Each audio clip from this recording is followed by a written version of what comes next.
एक दशक विचार से संकल्पना का, एक दशक जज्बे का, जुनून का, दशक एनसीईआरटी का। राष्ट्रीय राजधानी क्षेत्र के सर्वांगीण विकास के लिए संकल्पना की गई रीजनल रैपिड ट्रांजिट सिस्टम यानी आरआरटीएस की एक ऐसा परिवहन साधन जो अपनी तीव्र रफ्तार से इस क्षेत्र की दूरियों को समेटकर नागरिकों को रोजगार, शिक्षा, स्वास्थ्य और आवास के बेहतर अवसरों तक पहुंच उपलब्ध कराए।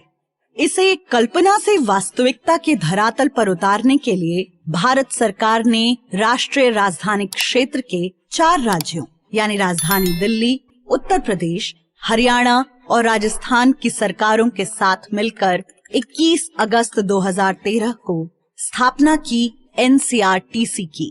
परियोजना को गति मिली जब 8 जुलाई 2016 को श्री विनय कुमार सिंह ने पहले रेगुलर प्रबंध निदेशक के रूप में कार्यभार संभाला। अगले कुछ वर्षों में संरचना की गई एक कुशल और अनुभवी टीम की, जिसमें आज लगभग 400 लोग जुड़ चुके हैं। साथ ही इस परियोजना को क्रियान्वयन योग्य तथा यात्री उन्मुख बनाने की दिशा में कार्य किया गया। 8 मार्च 2019 को माननीय प्रधानमंत्री ने नींव रखी भारत की प्रथम रीजनल रेल के 82 किलोमीटर लंबे दिल्ली गाजियाबाद मेरठ कॉरिडोर की और इसी के साथ आरंभ हुई आरआरटीएस की निर्माण यात्रा। पिछला वर्ष टीम एनसीईआरटी के लिए बेहद सुखद एवं उपलब्धियों भरा रहा। पूरे कॉरिडोर पर निर्माण तेजी से प्रगति करता रहा। अब तक 10 स्पेशल स्टील स्पैन की स्थापना के साथ 54 किलोमीटर का वायडक्ट निर्माण सफलतापूर्वक पूर्ण कर लिया गया है। साथ ही अक्टूबर 2022 में पहले टनल ब्रेक थ्रू से शुरू हुई भूमिगत सेक्शन पर निर्माण यात्रा भी संपूर्ण टनलिंग के पूरा होने के साथ संपन्न हो चुकी है। स्टेशनों ने भी आकार लेना शुरू कर दिया है। 70 ट्रैक किलोमीटर के क्षेत्र में ट्रैक बिछाने का कार्य, 20 किलोमीटर पर सिग्नलिंग एवं टेलीकम्युनिकेशन का कार्य तथा 48 ट्रैक किलोमीटर पर ओएचई का काम पूरा किया जा चुका है। 2 आरएसएस और 5 एएसएस को एनर्जाइज किया जा चुका है। साथ ही 10 रैपिड एक्स ट्रेन सेट दुहाई स्थित आरआरटीएस डिपो पहुंच चुके हैं, जिनकी विभिन्न प्रकार की स्टैटिक और डायनामिक टेस्टिंग की जा चुकी है। अनेक चुनौतियों के बावजूद टीम एनसीईआरटी समयबद्ध तरीके से गहरे तालमेल के साथ काम कर रही है, जिसके परिणाम स्वरूप इस कॉरिडोर के प्राथमिक खंड को निर्धारित समय सीमा से पहले ही तैयार कर लिया गया है। एनसीईआरटी आरआरटीएस के संचालन के लिए विश्व में पहली बार एलटीई कम्युनिकेशन बैकबोन पर ईटीसीएस तकनीक का इस्तेमाल कर रही है। इस सिग्नलिंग सिस्टम के साथ आरआरटीएस ट्रेन सेट की टेस्टिंग, सिविल इंफ्रास्ट्रक्चर के साथ इसकी अनुकूलता और 180 किलोमीटर प्रति घंटे की डिजाइन स्पीड पर पूरे प्राथमिक खंड की सुरक्षा संबंधी सभी जांच बहुत बारीकी से की गई है। इसी क्रम में व्यापक ट्रायल रन्स भी सफलतापूर्वक पूर्ण कर लिए गए हैं। मोर पंख की रंगों की हरी नीली आभा में रंगे वॉल आर्ट से सजे प्राथमिक खंड के स्टेशन परिचालन के लिए पूरी तरह तैयार हैं। टीम एनसीईआरटी के निरंतर प्रयासों के परिणाम स्वरूप सीएमआरएस और रेल मंत्रालय ने आरआरटीएस कॉरिडोर के प्राथमिक खंड पर रोलिंग स्टॉक की पूर्ण क्षमता यानी 180 किलोमीटर प्रति घंटे की डिजाइन गति और 160 किलोमीटर प्रति घंटे की परिचालन गति से रैपिड एक्स सेवा को 26 जून 2023 को मंजूरी प्रदान की। आरआरटीएस का प्राथमिक खंड देश की पहली ऐसी प्रणाली बन गई जो 160 किलोमीटर प्रति घंटे की परिचालन गति के साथ आमजन को मुहैया कराई जाएगी।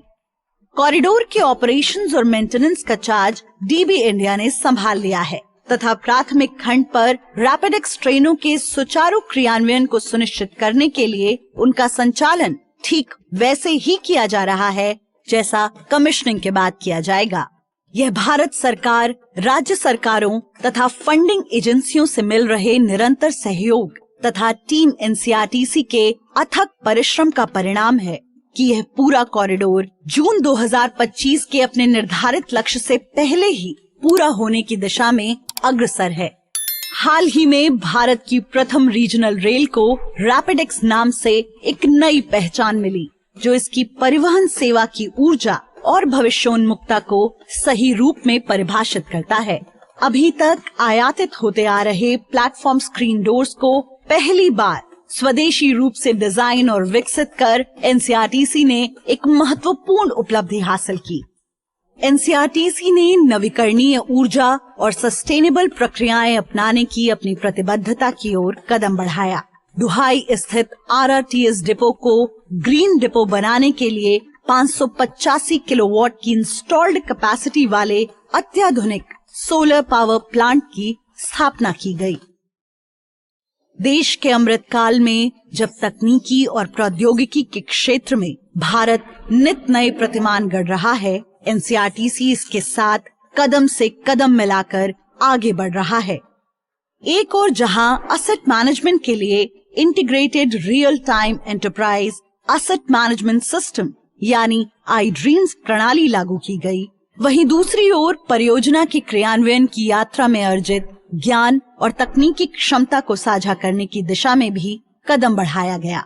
परिवहन के क्षेत्र में किए जा रहे अपने नवोन्मेषी प्रयासों, तकनीकों के प्रयोग और उससे होने वाले लाभ पर चर्चा की शुरुआत करने के लिए एनसीआरटीसी ने न सिर्फ रेलवे, टीओडी एवं तकनीक संबंधी विभिन्न कॉन्फ्रेंसों और वर्कशॉप का आयोजन किया, बल्कि उनमें बढ़ चढ़कर भागीदारी भी की।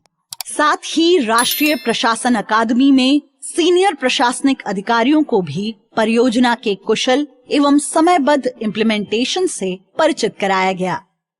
एनसीआरटीसी द्वारा किए जा रहे इन सभी कार्यों ने देश विदेश में उत्सुकता का संचार किया तथा विभिन्न गणमान्य व्यक्तियों और वरिष्ठ अधिकारियों ने इसके कार्यों को समझने और जायजा लेने के लिए दिल्ली गाजियाबाद मेरठ कॉरिडोर का दौरा किया।